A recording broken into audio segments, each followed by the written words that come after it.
दोस्तों इस वीडियो में हम जानेंगे कि क्या ये जो नया वेरिएंट आया है इसके कारण भारत में या पूरी दुनिया में फिर से हो सकती है तालाबंदी।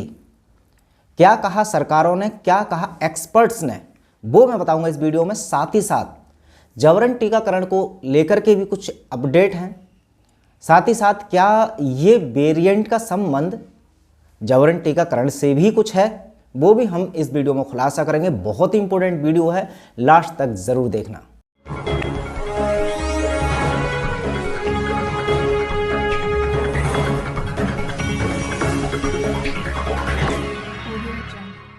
नमस्कार, मैं हूं सुमित आजाद और आप देख रहे हैं ग्लोबी न्यूज़।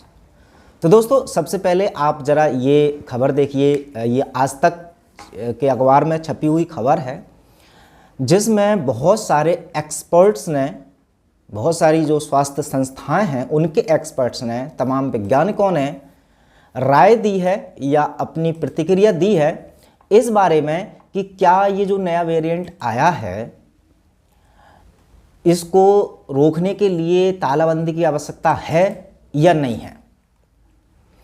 तो अब क्या कहा इन एक्सपर्ट्स ने, पहले मैं इसकी बात कर लेता हूं, फिर हम सरकार पर भी आते हैं। तो एक्सपर्ट्स का कहना है बहुत सिंपल सा कि तालाबंदी की आवश्यकता नहीं होगी। क्यों? क्योंकि ये जो वेरिएंट है इसकी चूँकि फैलने की क्षमता तो बहुत ज़्यादा है, ये फैलता तो बहुत तेज़ी से है, लेकिन इसका जो मॉर्टेलिटी रेट है या मृत्यु दर है वो बहुत ही ज़्यादा कम है। यानी कि ये ख़तरनाक नहीं है, या यूँ कह सकते हैं ये काफ़ी ज़्यादा अक्रिय टाइप का है, जो अगर किसी को ये हो भी जाता है तो बहुत सारे का लगभग अधिकतर केसों में सिम्टम्स भी नहीं आएंगे, ऐसा एक्सपर्ट्स ने कहा। तो ऐसे में तालाबंदी की कोई आवश्यकता रहेगी नहीं। लेकिन अब ये जो 2 डोज चल रही हैं ये तो खैर कंपलसरी है ही, कि टीका बहुत ज़्यादा महत्वपूर्ण है इसको रोकने के लिए या इससे बचने के लिए। और इतना ही नहीं कि अब सरकार को डिसाइड कर लेना चाहिए तीसरी डोज यानी कि बूस्टर पर। अब एक्सपर्ट्स ने कहा कि भाई बूस्टर लेना पड़ेगा, ये तो हम बता रहे हैं, लेकिन तालाबंदी की आवश्यकता नहीं होगी, ये उन्होंने अभी तक कहा। तो पहला तो उनका ये बयान। अब ज़रा सरकार की बात कर लेते हैं। सरकार के तौर पर आप ज़रा ये देखिए राजस्थान सरकार क्या कह रही है। राजस्थान सरकार जो गहलोत हैं, अशोक गहलोत, उन्होंने कहा कि ये जो वेरिएंट है ना ये खतरनाक नहीं है, ये खतरनाक नहीं है, इसलिए रैली करने दो, इसलिए रैली करने दो।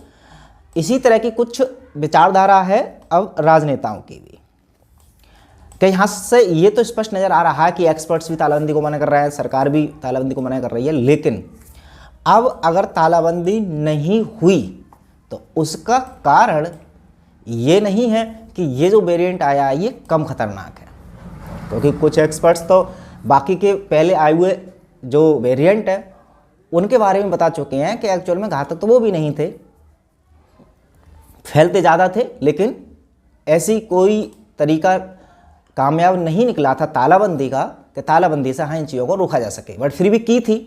तो आज के समय में अगर तालाबंदी नहीं की गई तो उसका कारण ये एक्सपर्ट्स की सलाह या वेरिएंट का कम खतरनाक होना नहीं है, उसकी असली वजह है चुनाव।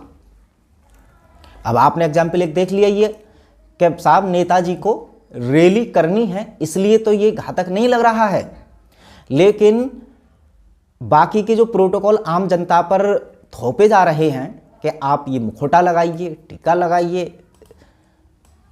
धारा 144 कई जगह लगी हुई है, ये सब लगाते समय आम जनता के लिए इनको घातक लगता है, और जब रैलियों की बात आती है तब इनको लगता है कि ना ना ना ये घातक नहीं है। तो अब ऐसे में चाहे राजस्थान सरकार हो, चाहे उत्तर प्रदेश सरकार हो, चाहे पंजाब में हो, अब जहाँ जहाँ ये इलेक्शंस होने वाले, क्योंकि इलेक्शन काफ़ी राज्यों में हैं और ख़ासकर उत्तर प्रदेश का जो सबसे बड़ा चुनाव माना जाता है स्टेट्स में, तो चुनावी मुद्दे को लेकर के या चुनावी सीजन को लेकर के ये तो संभावना है तालाबंदी ये लोग करेंगे ही नहीं।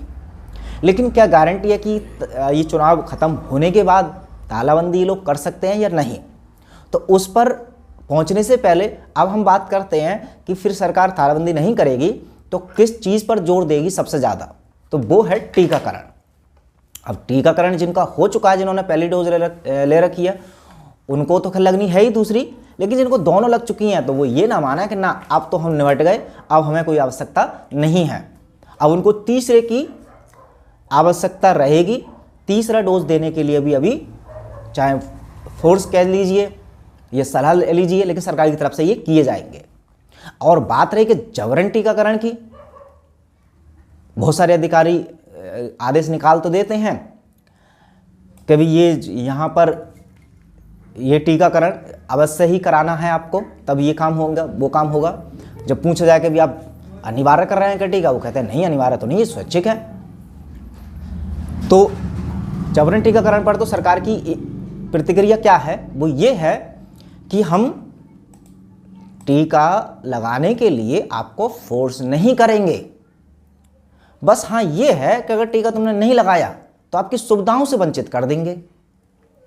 तो दोनों ही सेंटेंस में क्या अंतर है?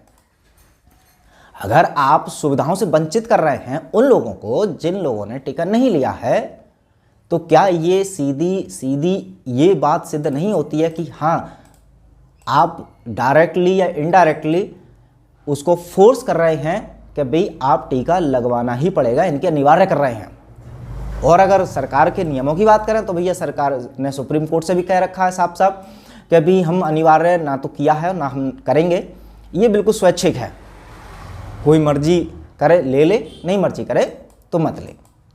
भाई ये अच्छी चीज़ है कि भाई जिन लोगों को लेना है वो ठीक है शौक से लीजिए, और मोटिवेट भी कर रही है सरकार, वहाँ तक भी ठीक है। लेकिन जो लोग नहीं लेना चाहते किसी भी वजह से, उनकी कोई ना कोई प्रॉब्लम रहेगी, समस्या रहेगी, उन लोगों पर ज़बरदस्ती टीकाकरण थोपना, ये सरकार की जो रणनीति इस समय चल रही है, अभी इनडायरेक्टली चल रही है, लेकिन फ्यूचर में संभावना है कि ये डायरेक्टली भी देखने को आपको मिल सकती है।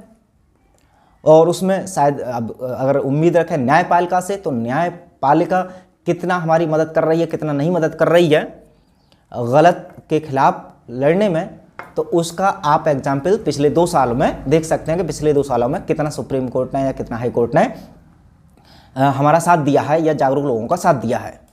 तो वैसे में ये है कुछ आगे आने वाले दिनों की कहानी जो रची जानी है, और इसमें सबसे महत्वपूर्ण बात कि जो बच्चे हैं आपके, जो आपको लगता है कि हाँ बच्चों के लिए वो जो थर्ड वेव आने वाली थी वो तो चली गई, अब तो हमारे बच्चे फिर बच गए हैं, अब उनको टीका की कोई आवश्यकता नहीं रहेगी, तो ऐसा बिल्कुल भी नहीं है। दिन देरी हो सकती है, लेकिन आगामी कुछ दिनों में बच्चों के लिए भी टीका तैयार हो चुका है, और वो भी लगाया जाएगा। तो बच्चों को अगर बचाना चाहते हैं तो उनको थोड़ा ज़्यादा सुरक्षित रखना है, क्योंकि हो सकता है आप में से जो दर्शक हैं उनकी उम्र उतनी हो कि वो इस दुनिया से खुशी खुशी जा सकेंगे, हाँ हमने सब कुछ देख लिया है। लेकिन बच्चों के लिए अभी पूरा जीवन पड़ा है, तो उनको बचाने के लिए अभी से उनकी केयर करें। कुछ भी कदम उठाने से पहले 10 बार एटलीस्ट ज़रूर सोच लें कि अपने बच्चे को कोई भी चीज़ अगर उसको खिला रहे हैं, पिला रहे हैं, लगा रहे हैं, लगवा रहे हैं, तो वो सही है या गलत।